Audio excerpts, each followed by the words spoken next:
मुंबईतल्या भांडूपमध्ये स्वच्छतागृह कोसळून दोघांचा मृत्यू झालाय। मृतांमध्ये एक महिला आणि एका पुरुषाचा समावेश आहे।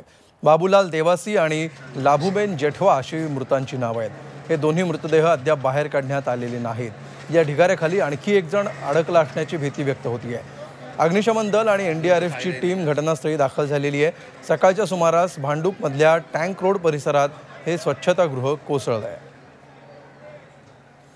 बऱ्याच वर्षापासून ते जुन्या जमान्यातले असेच आहेत, त्याच्यामध्ये डागडुजगीकरण काही नाही आहे किंवा बाकी सगळ्या गोष्टी जशाच आहे। आणि हे जे होण्यासाठी दुसरं कारण असं असेल की जेणेकरून जे मलनिसारण आहे हे जे वेळात व्हायला पाहिजे हे सरकारने किंवा गव्हर्नमेंटने करायला पाहिजे, जेणेकरून BMCने हे त्यांनी केलेलं नाही आहे। त्याच्यामुळे तो गॅस जमा झाला आणि त्याच्यामुळे त्याचा विपरीत परिणाम घडला। आता तरी ह्या पुढच्या घटना ज्या होऊ नयेत ह्यासाठी काळजीपूर्वक लक्ष दिलं, प्रयत्न केले तर आमचे पाटीलवाडी जे रहिवासी आम्ही आहोत ते आमची एक विनंती आहे। आणि ही विनंती म्हणजे काय, आज प्रसंग घडला हा सुद्धा अपरोक्ष घडलेला आहे, त्याला कोणी दुर्दैवी घटना म्हणता येईल, पण ही दुर्लक्षित घटना झाल्यामुळेच हा प्रसंग घडलेला आहे। आज प्रसंग घडल्यानंतर सगळे नेताजी या ठिकाणी क्रेडिट घेण्यासाठी आले आणि मीडियावर बोलण्यासाठी आले, पण आमच्या जे जमिनीपासून निघालेले जे काय आमचे प्रॉब्लेम्स आहेत किंवा जे आम्हाला भेडसावणाऱ्या सोयीसुविधा आहेत त्या या ठिकाणी आम्हाला उपलब्ध होत नाही। आणि पर्यायाने आज जरी